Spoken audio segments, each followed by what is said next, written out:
प्रतिसाद म्हणून आपण जुन्नर तालुक्यातील सर्व शिलेदार या ठिकाणी उपस्थित आहे।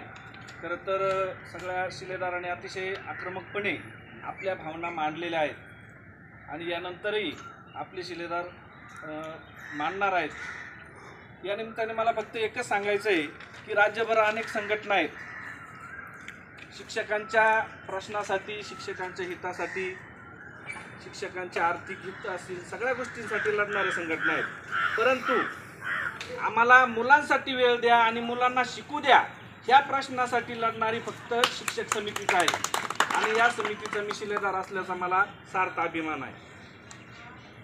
मित्रांनो, हे जे अशैक्षणिक काम आपण पाहतो, नवनवीन आणि ताज्या घडामोडींसाठी महाराष्ट्र जनभूमी न्यूजला सबस्क्राईब करा, त्याचबरोबर बेल आयकॉनवर क्लिक करा आणि मिळवा आमच्या बातम्यांचे नोटिफिकेशन्स।